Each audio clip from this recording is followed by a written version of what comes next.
Oke, kita masuk pada materi yang pertama adalah PPKN, yaitu nilai-nilai Pancasila. Berikut ini adalah contoh pelaksanaan sila keempat. Yang pertama adalah tidak memaksakan keinginan. Yang kedua, melakukan musyawarah.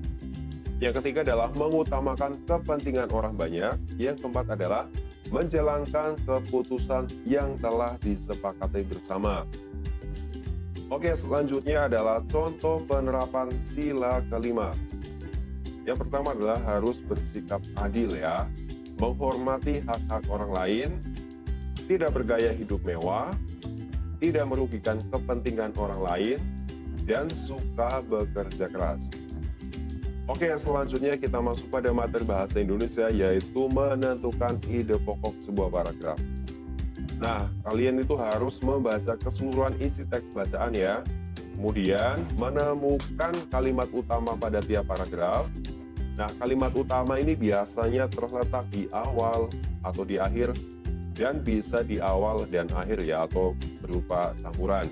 Nah, kalimat utama ini biasanya diikuti oleh beberapa kalimat penjelas.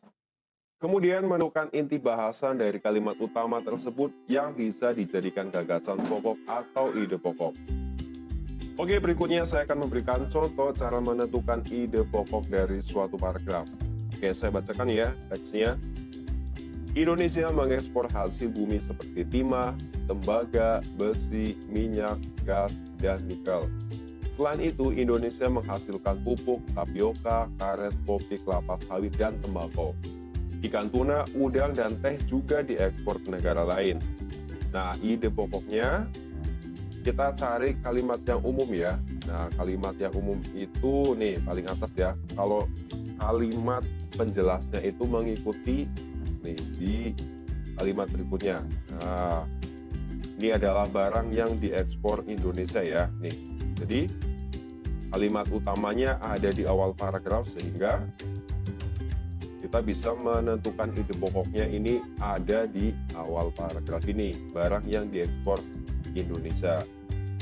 Selanjutnya ini ada kalimat penjelasnya ya.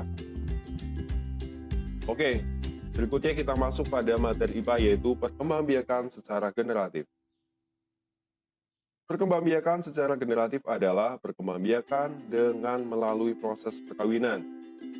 Proses perkawinan yang terjadi kemudian akan menghasilkan individu baru berupa anak.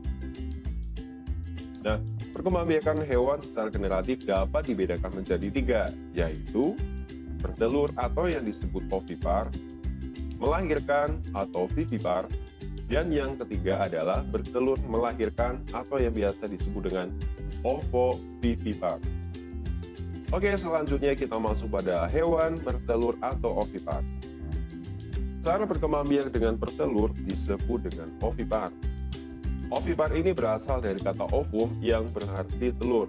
Ovum atau telur ini dihasilkan oleh hewan betina dan akan dibuahi oleh sperma yang dihasilkan oleh hewan jantan. Nah, contoh ovipar ini adalah ada bangsa unggas ya, atau seperti burung dan sebagainya. Ada ikan, katak atau amfibi, kemudian ada penyu dan serangga. Bisa dilihat pada gambar ya. Oke, ciri-ciri ovipar. Yang pertama adalah janin tumbuh relatif lebih cepat ya. Kemudian bentuk tubuh anak umumnya itu sama dengan bentuk tubuh induknya. Kemudian tidak mempunyai daun telinga. Kemudian tidak mempunyai kelenjar susu. Kemudian yang kelima adalah tidak menyusui anaknya. Oke, kemudian kita masuk pada hewan yang melahirkan atau vivipar. Hewan yang berkembang biak secara melahirkan disebut dengan vivipar. Hewan yang melahirkan ini juga menghasilkan telur. Namun, telur yang dihasilkan itu tidak dibungkus cangkang ya, dan tidak dikeluarkan dari dalam tubuh hewan betina. Nah, hewan yang beranak kebanyakan menyusui anaknya. Hewan ini disebut dengan hewan mamalia. Oke. Contoh vivipar adalah kerbau, kijang, kucing, ada anjing, kuda, gajah, harimau, kelinci, lumba-lumba, dan paus. Nah, sebutkan 3 contoh vivipar yang ada di lingkungan sekitar rumahmu ya. Oke, ciri-ciri vivipar atau hewan mamalia adalah mempunyai kelenjar susu. Hewan betina menyusui anaknya dan memelihara mereka hingga dewasa. Kemudian mempunyai rahim. Kemudian kulit tubuh hewan umumnya memiliki rambut dan mengandung kelenjar, seperti kelenjar lemak dan keringat. Oke, kita masuk pada hewan bertelur dan melahirkan atau ovovivipar. Hewan yang berkembang biak secara bertelur dan melahirkan disebut dengan ovovivipar. Telur yang sudah dibuahi menetas di dalam tubuh hewan betina dan keluar sudah dalam bentuk bayi. Hewan tersebut tampak seolah-olah melahirkan anak, tetapi sebenarnya hewan tersebut mengandung calon anaknya dalam bentuk telur. Contoh ovovivipar adalah ada hiu, kadal, ikan pari, ular sanca atau buah, dan piton. Oke, berikutnya kita masuk pada pelajaran IPS, yaitu potensi ekonomi negara-negara anggota ASEAN. Yang pertama adalah Brunei Darussalam. Negara ini terkenal dengan kekuatan sumber daya alam berupa minyak, bumi, dan gas alamnya. Brunei menjadi negara di Asia Tenggara yang memiliki pendapatan per kapita tertinggi karena gas alamnya. Kemudian adalah Filipina. Filipina adalah sebuah negara kepulauan yang mata pencaharian sebagian besar itu adalah di bidang pertanian. Oke, selanjutnya adalah Indonesia. Sebagai negara kepulauan terbesar di kawasan ini atau di kawasan ASEAN, Indonesia memiliki ragam sumber daya alam yang sangat kaya. Keindahan alam Indonesia pun merupakan daya tarik yang menjadi sumber devisa negara dari sektor pariwisata. Oke, selanjutnya ada Kamboja.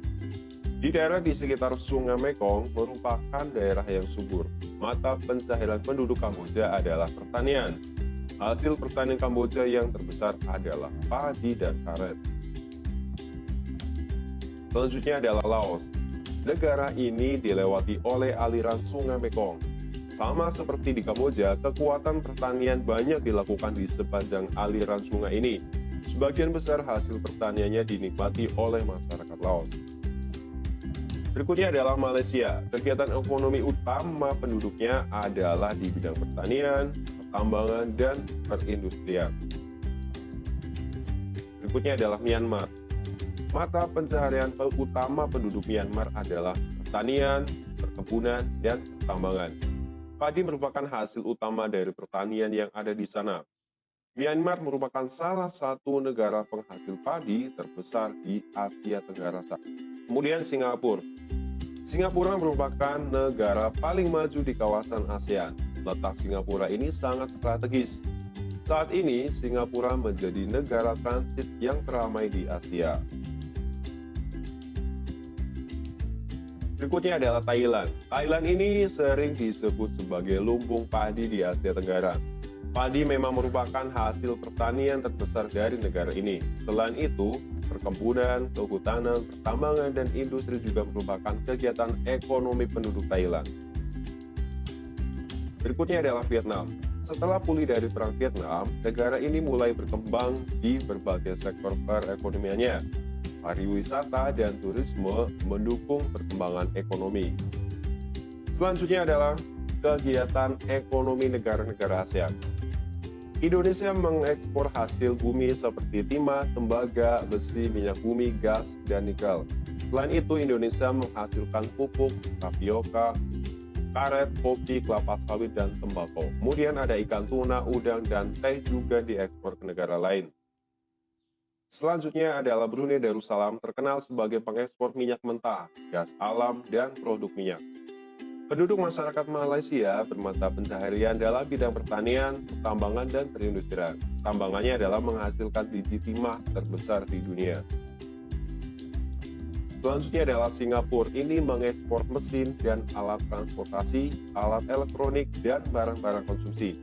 Singapura termasuk negara Asia Tenggara yang berpendapatan paling tinggi. Kemudian Thailand. Thailand ini merupakan penghasil beras terbesar di Asia dan 3 sedunia. Dijuluki sebagai negeri gajah putih, negara 1000 pagoda, dan negara lumbung padi ASEAN. Selanjutnya adalah mata pencaharian penduduk Filipina ini adalah pertanian, tambangan, dan industri. Komoditas ekspor Filipina terdiri atas gula, kopra, dan biji tembaga. Oke, perekonomian sebagian besar penduduk Vietnam adalah pertanian. Padi merupakan hasil utama pertanian di Vietnam. Selanjutnya kita masuk ke Kamboja. Sebagian besar penghidupan penduduk Kamboja di sektor pertanian. Selanjutnya ke Laos. Rakyat Laos hidup di sektor pertanian yang menghasilkan beras, jagung, tembakau, jeruk, dan kopi. Kemudian komoditas perdagangan Myanmar meliputi kayu ya, terutama ini kayu jati, kemudian beras, pupuk, dan berbagai barang kerajinan lainnya. Oke, yang terakhir ini adalah materi SBDP yaitu jenis patung.